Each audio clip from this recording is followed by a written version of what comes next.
بسم الله الرحمن الرحيم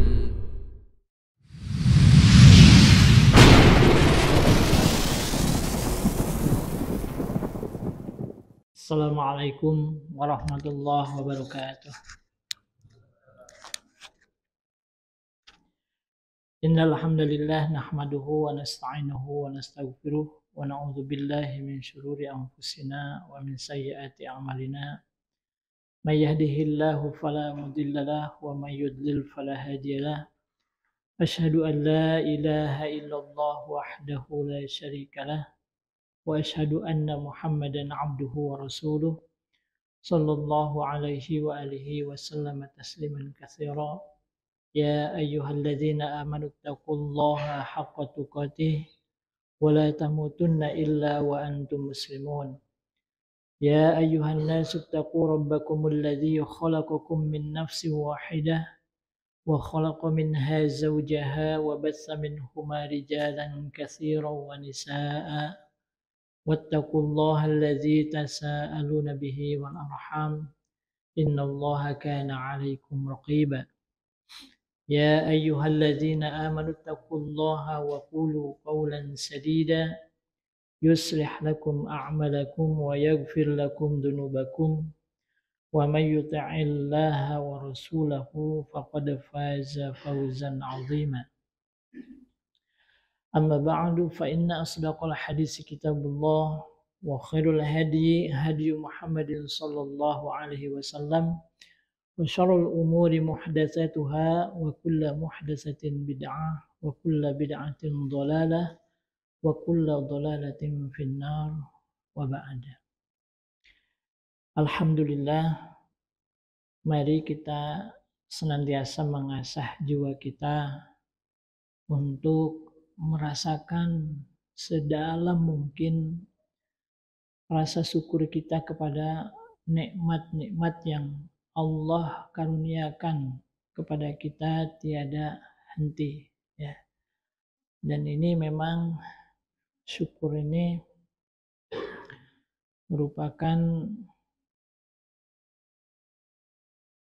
satu amalan, ya, yang ada di hati, bisa diucapkan dan diterapkannya dengan perbuatan kita.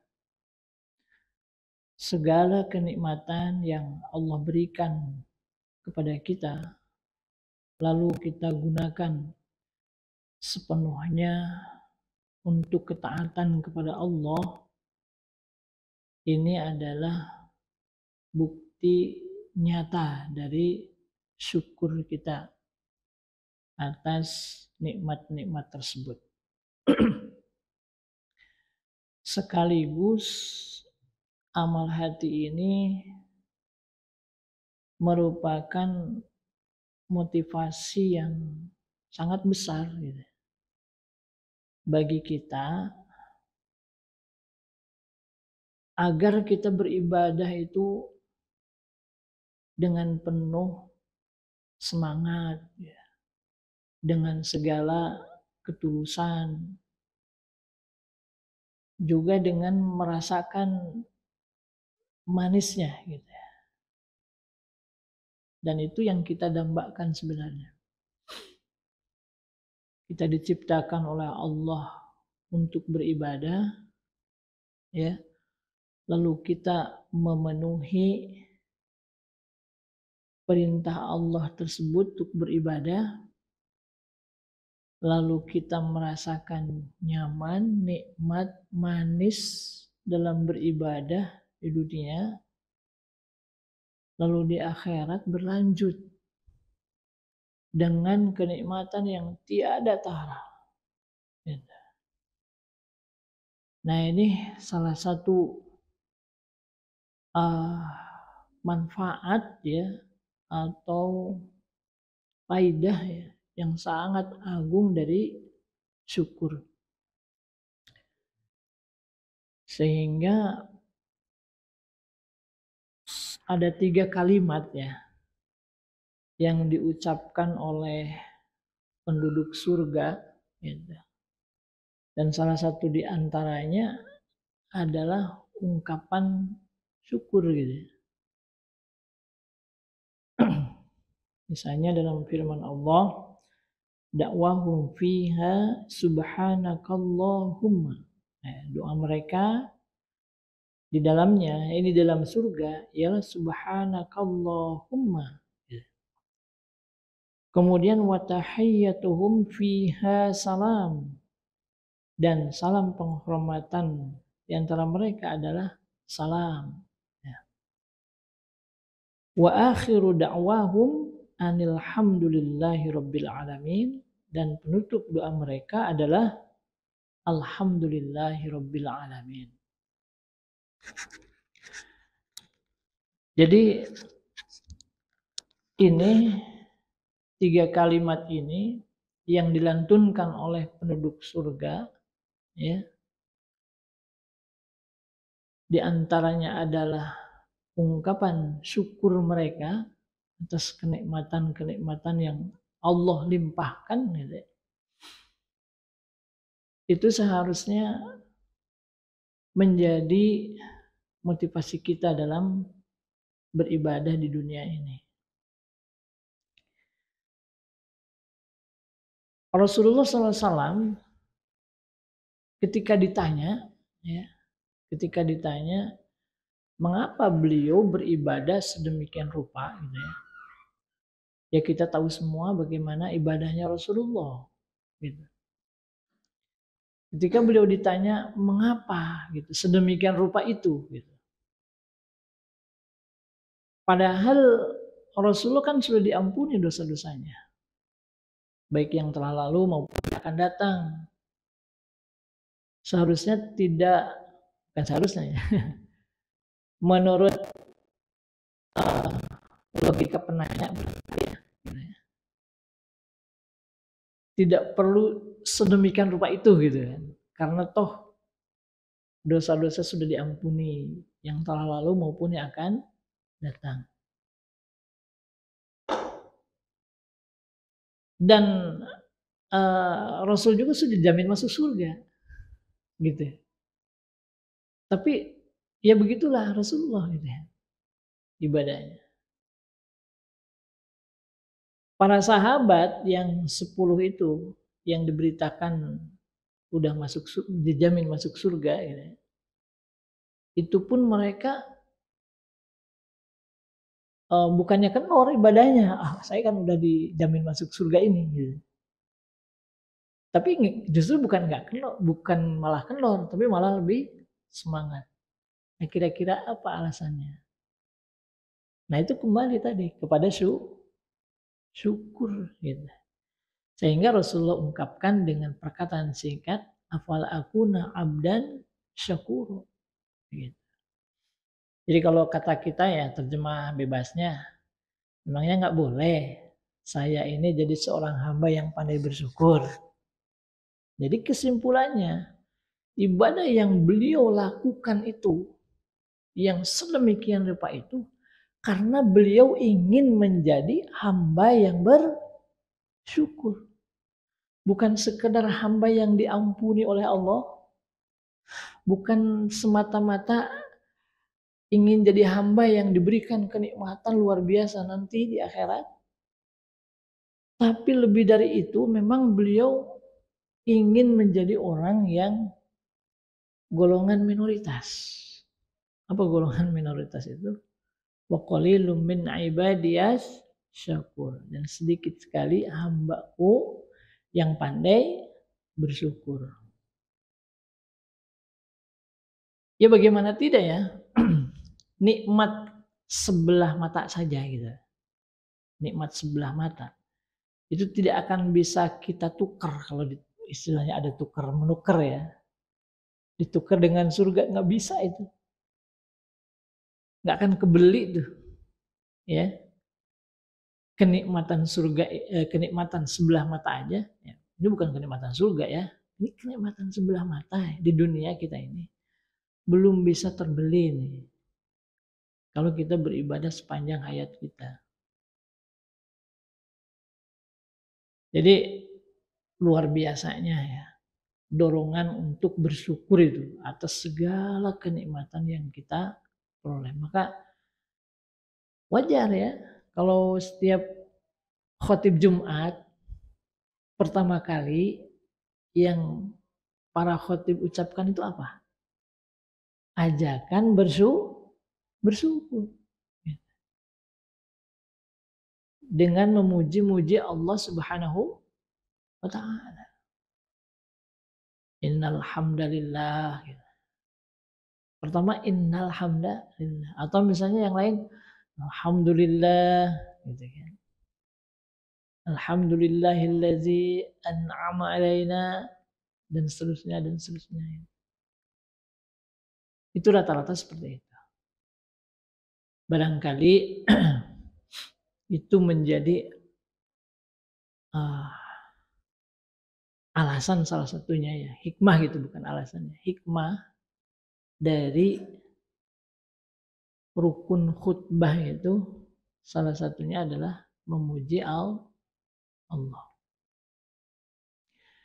Baik, salawat serta salam tidak lupa ya kita limpah curahkan kepada Nabi kita Nabi Muhammad Sallallahu Alaihi Wasallam, pada keluarga beliau, para sahabatnya, tabi'in, atba'ut tabi'in, siapapun pokoknya, para ulama ya, penerus para nabi, pewaris para nabi, sehingga sampainya hidayah kepada kita itu tidak lepas dari jasa-jasanya para ulama ya. Maka selalu kita mendekat, mengkaji gitu. Penjelasan-penjelasan para ulama tentang Al-Quran, tentang As-Sunnah, ini penting ya. Bukan hanya kita punya jargon saja, misalnya kembali kepada Al-Quran dan Sunnah ya, tapi kita tidak memahami bagaimana para ulama salaf dulu memahami Al-Quran dan As-Sunnah tersebut. Judul kita ini setidaknya sedikit terbahas ya dari pembukaan tadi gitu.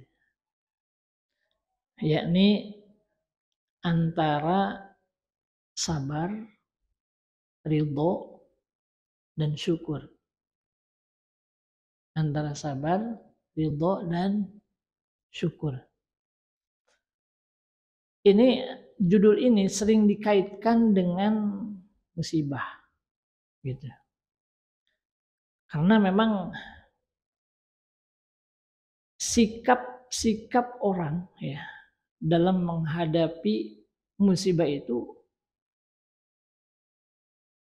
berbeda-beda gitu. Dan yang syar'i gitu, yaitu sabar, ridho, atau syukur. Yang syar'i artinya ada bimbingan dari syariat kita gitu. Yang tidak syar'i apa? Ya misalnya gelisah ya, lalu marah atau mencari kambing hitam misalnya gitu. Yang kecil aja misalnya ya, yang kecil nih di rumah, tiba-tiba anak kita yang kecil itu mecahin apa? Mecahin gelas misalnya. Itu beda. Sikap orang tua itu beda. Ada yang marah-marah. Ada nggak? Ya Allah, kamu teh udah mulainya dengan ya Allah, tapi kesananya apa? Menyesali. Padahal yang punya ajal itu bukan manusia saja, gelas juga punya ajal. Kalau sudah ajalnya pecah gimana? Nah, itu qadarullah aja udah begitu. Paling kita nasihati pelan-pelan. Ya. Nanti jangan sampai terjadi lagi misalnya karena kurang hati-hati misalnya. Nah, yang tidak syar'i adalah itu gelisah, Sering kita gelisah, marah-marah, yang seharusnya kita berkata minimal qadarullah gitu ya. Ya udah gitu. Atau kita bersabar. Lebih tinggi dari sabar, ridho. Lebih tinggi dari ridho adalah bersyukur. Begini ya. Jadi kalau sabar itu, Masya Allah, musibah-musibah itu akan berubah. Gitu. Insya Allah berubah menjadi apa? Pahala.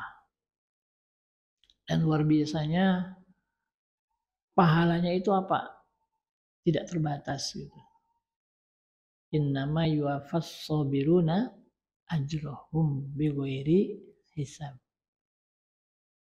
Innama itu ada tuh hasrin atau hanyalah lah kalau kita terjemahannya. Jadi hanya orang yang bersabar itu. Kalau dia pandai bersabar, yang akan disempurnakan pahalanya tanpa hitungan. Bagaimana kalau pertama kali ya biasa gitu. Ada ada marahnya misalnya. Ya malah kita marahin tuh ya. Orang yang kita anggap sebagai kambing hitam gitu, atas terjadinya musibah. Ya. Tapi dipikir-pikir lama-lama ini nggak ada gunanya juga. Gitu. Kejadian nggak bisa diulang. Ya. Kemudian kondisi psikologis kita buruk. Dan kondisi psikologis yang buruk itu membawa kepada kesehatan yang buruk juga pada fisik. Itu sangat jelas. Kemudian kita harus minta maaf lagi sama orang yang kita marahi. Padahal seorang muslim itu tidak seyogianya dia melakukan atau mengatakan sesuatu yang di akhirnya dia harus minta maaf.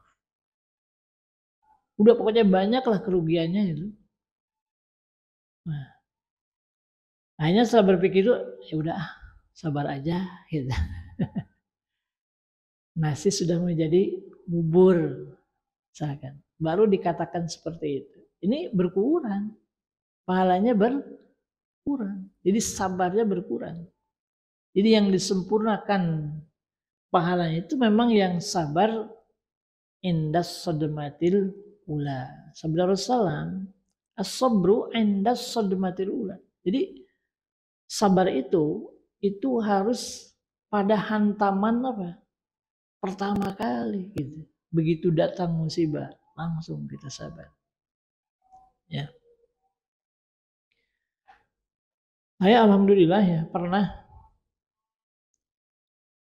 mengalami musibah yang Allah ilhami di detik pertama itu saya sadar gitu bahwa sudah terjadi ya qadarullah gitu. Dan alhamdulillah itu sesuai janji Allah Subhanahu wa taala. Ya, jadi saya waktu itu masih di Bogor sedangkan istri di Ciamis.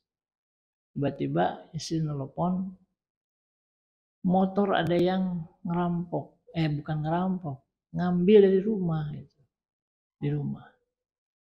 Di sedang sholat terdengar gitu kan. Dilihat, oh ternyata benar. Masya Allah ya.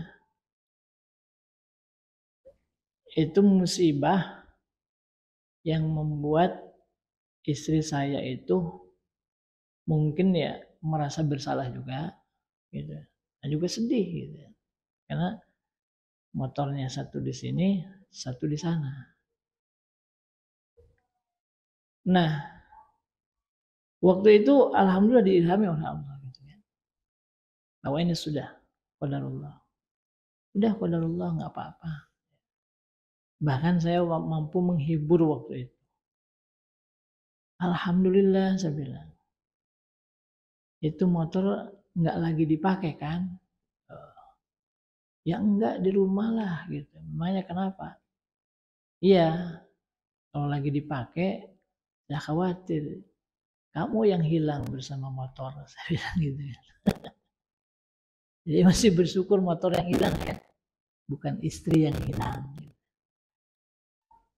Jadi masih banyak musibah-musibah yang bisa kita tinjau dari berbagai sudut, ternyata itu nikmat. Ya, cik bahasa Sunda mas serba untung. Untung, untungnya warung mah tadi dibobol, jadi motor doang. Waktu itu saya warungan ya, sedikit-sedikit warungan. Saya bilang begitu. Alhamdulillah, istri juga jadi ketawa, cair sudah. Gitu. Apa yang Allah berikan, kita berdoa kan, meminta yang lebih baik. Dari pahala itu, dari musibah, ini praktis nih. Ilmu praktis nih, kita harus tahu semua lah. Pasti kita itu akan kena apa? Musibah. Kita mohon pahala Allah. Setelah kita qadarullah, masyafa'al, ya. Kita mohon pahala kepada Allah.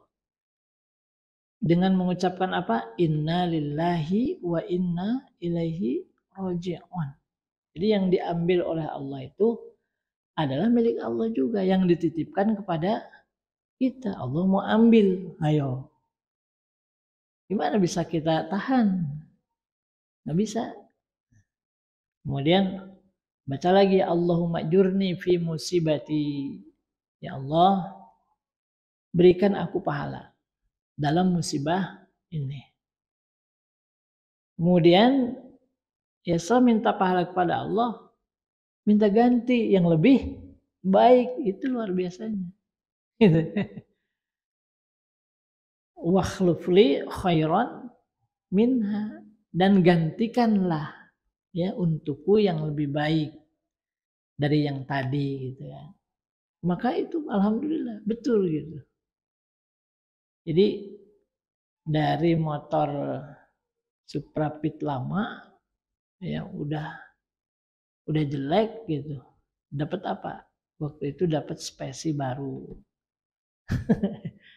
Nah ini sabar. Makna apa? Sabar. Contoh kecil gitu. Dan ini ilmu praktis gitu ya. Tiap hari kita temui gitu ya. Ya, ini kepicu juga memang dengan beberapa kejadian di sekeliling saya ini mengalami musibah gitu. Ya nggak usah disebutkan ya. Ada yang di lingkar ring 1, ada yang di jamaah masjid, ada yang di agak jauh gitu. Banyak sekali yang sedang ketimpa musibah. Nah, tapi ada ya yang lebih tinggi dari apa? Dari sabar gitu ketika menghadapi musibah itu. Sabar aja pahalanya sudah apa? Disempurnakan oleh Allah tanpa hisab, tanpa hitungan. Berikutnya yang lebih dari itu ridho. Nah ini apa ya bedanya antara sabar dengan ridho? Jadi kalau sabar itu kan nahan gitu ya. Nahan gitu ya. Nahan sedih, nahan kesal, nahan marah. Pasti ada nggak apanya itu? Bekasnya, asarnya di hati kita. Kalau kita nahan marah gitu ya. Gitu. Ada asarnya, ada bekasnya. Gitu. Nahan marah, nahan kecewa. Jadi ada kecewanya tapi ditahan. Jangan sampai jadi ngebugan sorangan gitu kan. Nyambukan sorangan, ngejenggut naon. Jangan sampai ngerobek-robek ini. Apalagi ada Suaminya meninggal, istrinya gogolotokan, Pak. Berguling-guling lagi. Apa-apaan itu? Insya Allah. Kecewa ada, tapi ditahan, sabar. Ingin menjerit, ingin memaki, tapi ditahan. Kalau air mata ada yang bisa nahan nggak? Nggak ada. Kalau air mata, Rasul juga menangis. Ya, berurai air mata. Yang ini, yang perlu dibantu ini. Ini, ya. Tahan. Sabar. Kalau ridho, ya, itu lebih banyaknya langsung itu. Langsung, wah ini qadarullah. Ini sudah dirancang oleh Allah ini. 50.000 tahun sebelum bumi dicipta sudah dirancang oleh Allah. Ini qadarullah. Dan kita wajib ridho gitu. Pada takdir-takdir Allah. Udah ada qadarullah wa masya'a fa'al wa malam yasha' lam yakun. Gitu. Ini sudah qadarullah. Nah, kemudian kita di situ tidak sempat lagi kecewa, ya, tidak sempat lagi marah, tidak sempat lagi apalagi malah kita masih bisa guyon gitu kan, masih bisa menghibur orang lain gitu, yang mungkin berkaitan dengan musibah tersebut, sehingga mereka kemudian bisa cepat move on kalau sekarang ya bahasanya. Move on atau apa tuh? Cepat move on ya kalau bahasa sekarang itu. Nah itu ridho, bedanya begitu dengan ridho. Jadi kalau tadi yang sabar itu panasnya ada hati itu. Karena gejolak kecewa, sedih, marah gitu. Tapi ditahan dan alhamdulillah tidak sampai melewati batas-batas syar'i gitu. Jadi itu termasuk sikap yang syar'i juga sabar gitu ya. Dan ini bagi kita ya minimal sabar itu adalah tingkatan yang harus kita upayakan gitu sebagai kaum muslimin, karena para ulama sepakat sabar itu wajib gitu. Ya. Rasul aja diperintah sabar. Wasbir kama sabara ulul azmi minar rusul. Wasbir nafsaka ma'al ladzina yad'una rabbahum. Gitu. Perintah juga kepada Allah untuk sabar membersamai ya orang-orang yang menyeru Allah Subhanahu wa taala. Ya. Wasbir li hukmi rabbika fa innaka bi a'yunina. Bersabarlah engkau wahai Rasul, wahai Nabi ya terhadap keputusan yang Allah janjikan kepadamu gitu. Ketetapan yang memang sudah dijanjikan Allah kepadamu. Terus apa? Menunggunya gitu kan. Menunggu eksekusinya itu harus sabar. Adapun janji Allahnya itu pasti enggak? Pasti datang. Kemenangan. Coba. Kemenangan Rasulullah sudah dijanjikan. Pasti. Ya. Ya. Al-haq itu akan menang. Sedangkan batil akan lenyap. Gitu ya. Itu sudah pasti itu ketetapan. Nah, tapi menunggu ketetapannya itu engkau harus sabar wahai Muhammad. Fa innaka bi a'yunina, karena engkau dalam pengawasan kami gitu. Jadi kita harus senantiasa merasa diawasi. Itu sabar, wajib kita. Rasulullah perintahkan ya. Kita harus sabar wajib. Adapun ridho, ini para ulama berbeda pendapat. Ketika kita ditimpa musibah, ya sabar itu wajib.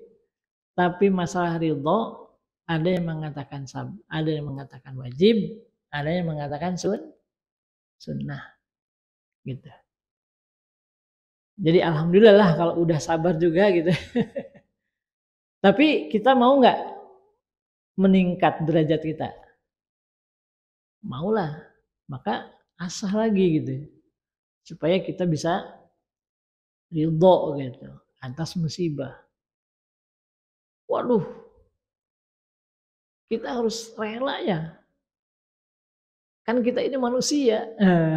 Kan biasanya orang mengatakan itu. Iya manusia.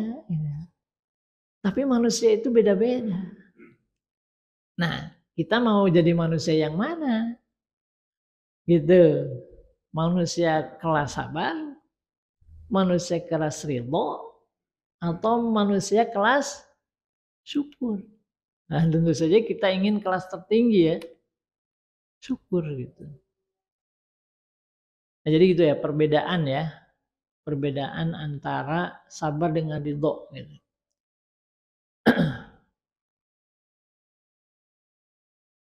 Masya Allah. Saya memaknai gitu ya. Agama kita ini itu sudah diridhoi oleh Allah. Coba. Tapi menjalankan agama ini ya, terutama di akhir zaman, memang apa? Memang seperti ya qobid alal jamr. Seperti apa? Menggenggam bara api gitu ya. Qobid itu begini, menggenggam. Bukan segera digini, bukan, tapi digenggam. Takut lepas gitu ya. Perlu kesabaran nggak? Nah ini juga perlu apa? Keridhoan gitu. Bahkan kalau bisa bersyukur. Toh Rasulullah kan mengajari kita. Jadi kalau kita bersabar,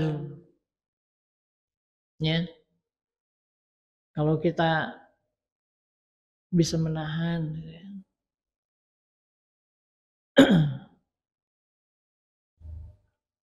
tidak sampai lepas gitu ya, itu derajatnya tinggi. Dan kita memang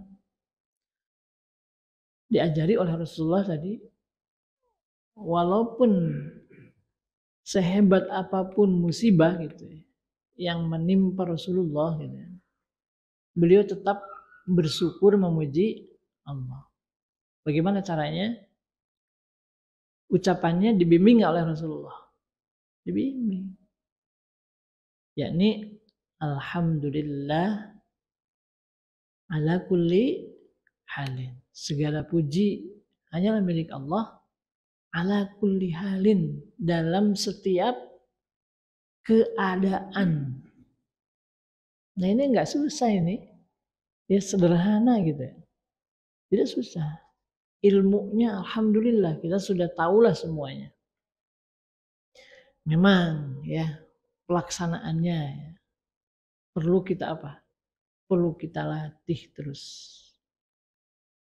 Syukur itu yang paling tinggi daripada ridho.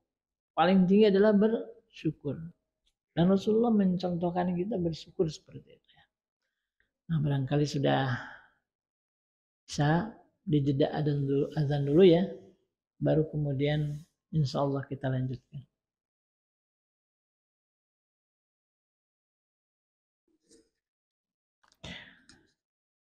Bismillah, alhamdulillah, salatu wassalamu ala rasulillah wa ala alihi wa sahbihi wa mawalah, amma ba'd. Ini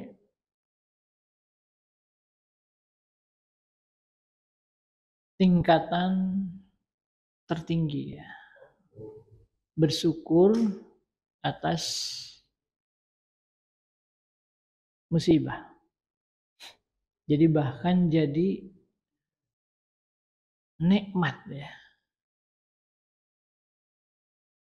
Jadi ini bisa juga diberi judul ketika musibat menjadi nikmat. Ketika musibah menjadi berkah. Bagaimana caranya? Yaitu sabar, ridho, syukur. Gitu. Lalu rasakan gitu. Rasakan bahwa ini sebenarnya nikmat gitu. Di balik musibat ini ada nikmat. Jadi kalau kita paham ya bahwa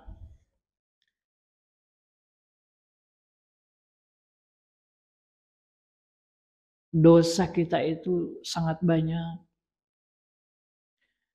dan pasti kita itu sebagaimana sabda Rasulullah SAW ya, kullu bani Adam khata, itu pasti kita itu akan banyak melakukan kesalahan. Jadi khata'un itu artinya orang-orang yang mereka itu banyak berbuat kesalahan gitu. Bukan sedikit. Ya kalau khoti'un bisa jadi. Tapi ini khata pakai mubalaghah ya. Nah, kalau kita menyadari itu ya, dan Allah janji bahwa tidaklah kita diberi musibah itu kecuali ada dosa yang dihapus. Gitu. Nah, nikmat tidak nih? Dosa kita dihapus, nikmat bukan? Nikmat. Ya. Kita ingin malah semua dosa-dosa kita dihapus. Ya. Allah menghapus dosa kita, itu berarti Allah itu berkehendak untuk memasukkan kita ke dalam jannah. Karena gak ada alasan untuk diazab. Sudah diampuni dosanya. Nikmat itu. Kemudian belum lagi diangkatnya kedudukan kita di sisi Allah. Kedudukan kita di jannah. Pahala Allah yang berlimpah. Itu kan ada orang yang memang sudah tercatat sebagai penduduk surga dengan derajat sekian-sekian. Tapi dia ibadahnya kurang. Tapi dia akhlaknya ya biasa-biasa aja. Oh, ternyata ada satu lagi jalan ternyata. Diberi musibah oleh Allah. Gitu. Capek juga akhirnya. Derajat tersebut. Coba kalau orang itu kita nih, itu nikmat nggak tuh? Kalau orang itu kita, nikmat. Makanya udah kita mah happy aja lah gitu kan. Apa musibah yang Allah berikan pasti ini adalah yang terbaik gitu. Dan di balik itu banyak hikmah yang dalam.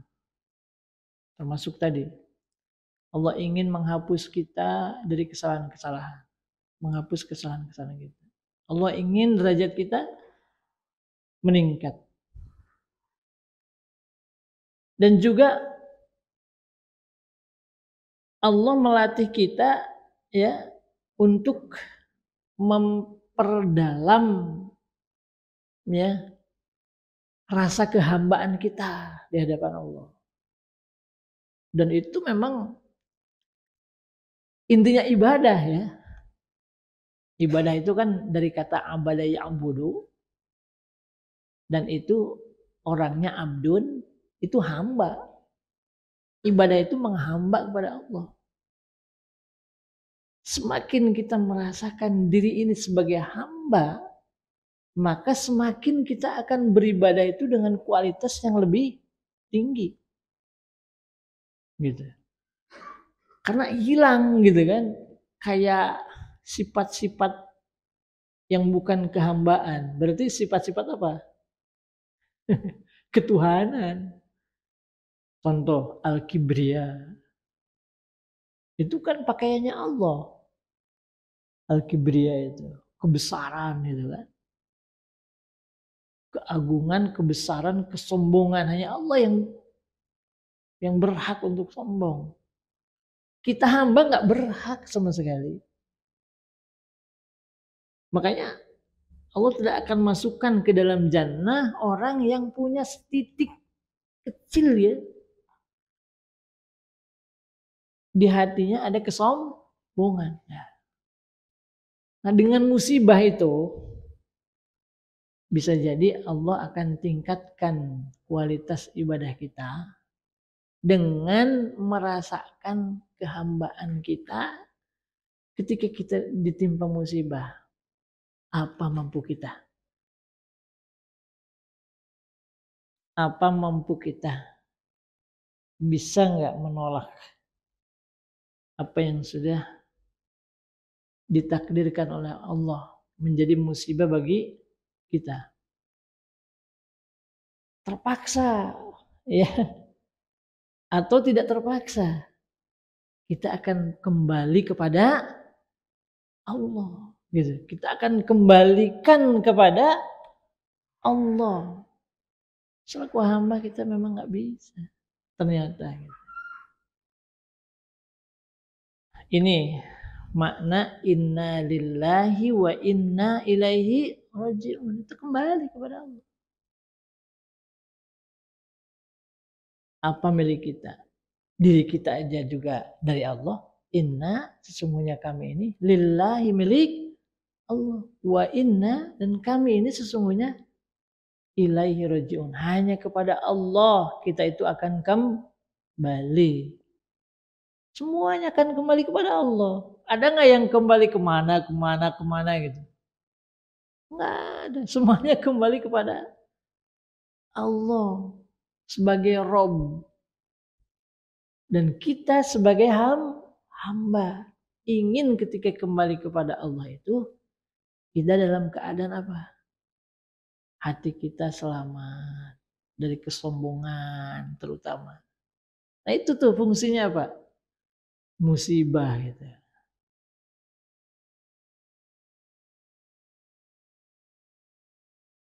Nah ini ayah nu pemegitna maut, istrinya maut misalkan. Cobain. Lamun disadar gitu ya. Bahwa kita seorang hamba. Gitu. Tidak memaknai innalillahi wa inna raji'un. Ya. Wah, susah pasti. Tapi orang yang memang kembali kepada Allah, baca innalillahi wa inna ilaihi raji'un dengan sepenuh apa? Pemaknaan. Maka musibah itu menjadi nikmat sejatinya. Gitu. Jadi bukan hanya terhapusnya dosa-dosa, bukan hanya diangkatnya derajat kita, tapi juga Allah sedang melatih kita menjadi seorang hamba gitu, merasakan sebagai orang hamba sehingga ketika kita beribadah itu kualitasnya luar biasa. Karena kita bisa tadzallul dalam ibadah. Ya. Kita bisa tawadhu dalam beribadah. Dan kita bisa khusyuk dalam beribadah. Coba di Quran surat Al-Baqarah. Ada nggak hubungannya antara khusyuk ya dengan keyakinan bahwa kita milik Allah dan akan kembali kepada Allah. sholat kita sadar kita sebagai seorang hamba dan yang kita berhadap kepadanya adalah Al-Khaliq yang Maha Agung, yang Maha Besar, maka ketika kita Allahu Akbar, semuanya udah. Hatta diri kita yang milik Allah kecil. Kita menghadap kepada yang Maha Besar. Tuh, khusyuk kan? Kita khusyuk. Alladzina yadhunnuna annahum mulaqu rabbihim wa annahum ilaihi raji'un. Wa annahum ilaihi raji'un. Mereka sadar bahwa dia akan dikembalikan kepada Allah sebagai seorang hamba. Kesadaran sebagai orang hamba dan akan kembali kepada Allah itu membuat kita lebih berkualitas kehusuan kita itu dalam sholat itu. Ini konteks contohnya surat Al-Baqarah itu dalam khusyuk dalam sholat. Ibadah yang luar biasa, ibadah yang agung. Jadi maknailah musibah-musibah yang kita terima itu sebagai latihan dari Allah. Yang terbaik untuk kita. Supaya kita menjadi hamba yang sadar sesadar-sadarnya sebagai seorang hamba yang hina di hadapan Allah, yang membutuhkan selalu pertolongan Allah, yang kita itu berharap itu hanya kepada hamba. Mau berharap kemana lagi? Kita hamba Allah. Kalau bukan kepada Allah. Nah disitulah ibadah kalau disertai 3 perasaan itu, wah itu kualitasnya luar biasa.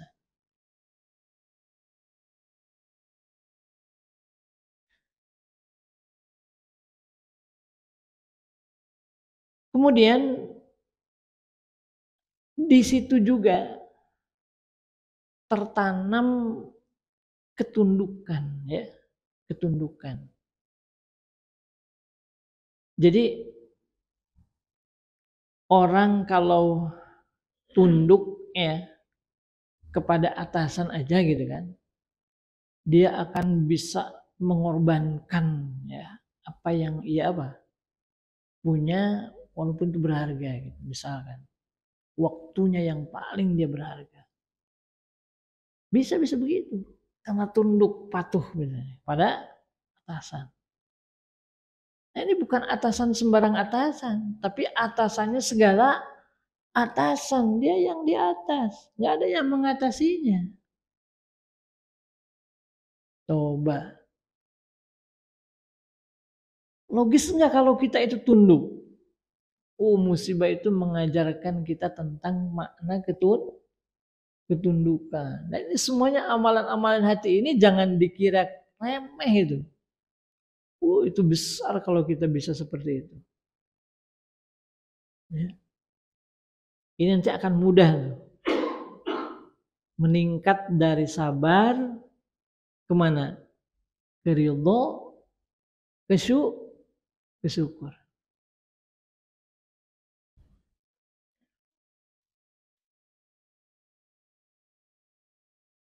Dan ini juga bisa meningkatkan keikhlasan kita. Jadi ikhlas itu murni ya, memurnikan asalnya. Akhlasu yukhlisu itu memurnikan. Jadi memurnikan tujuan, memurnikan harapan gitu. Hanya kepada Allah. Coba. Kalau kita terkena musibah dan musibah itu sangat luar biasa gitu kan. Dahsyat musibah itu sampai-sampai nggak ada seorang pun yang kita harapkan bisa menolong kita. Nggak ada.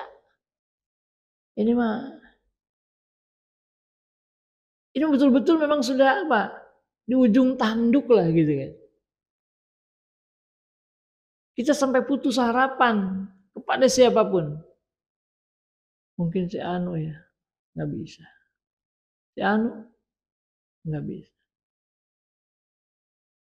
Kita hanya berharap dan bergantung murni hanya kepada Allah.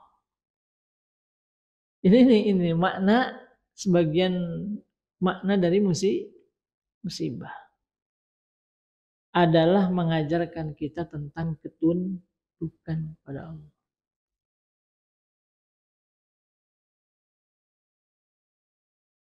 Orang kafir aja nih, ya, dia mengikhlaskan doanya. Ini, maaf ya, ini mengikhlaskan doanya orang-orang kafir itu, orang-orang musyrik itu, kalau di mana? Diceritakan dalam Al-Quran. Iya, ketika mereka itu di lautan, ombak besar, badai melanda, perahu nggak bisa gitu, melawan apa? Ombak. Kemana mereka berdoa? Ya Lata, ya Uzza, ya Manat. Enggak, tapi ya Allah, ya Allah, ya Allah. Menyeru Allah tuh orang kafir, orang musyrik. Mengikhlaskan doanya tuh. Apalagi kita nih kalau musibah itu jangan sampai ingatnya ke dukun. Ya Allah. Alhamdulillah. Ingatnya kemana? Ingatnya kemana? Padahal ini Allah mengajarkan kita nih supaya lebih ikhlas. Terutama ikhlas dalam berdoa. Orang kafir aja mereka dalam musibah besar itu mengikhlaskan doanya kepada Allah. Nah, barangkali waktunya udah habis. Ya, makin digali ternyata makin banyak sebenarnya. Insyaallah mudah-mudahan ini sekedar apa? Pemantik ya, api semangat yang berkobar menyala di dada masing-masing. Saya ingin lebih besar lagi. Saya ingin lebih tahu lagi. Saya ingin lebih meningkat lagi di sisi Allah. Sallallahu Nabi Muhammad wa ala alihi wasallam. Subhanakallahumma bihamdik. Asyhadu an la ilaha illa anta astaghfiruka wa atubu ilaik. Assalamualaikum warahmatullahi wabarakatuh.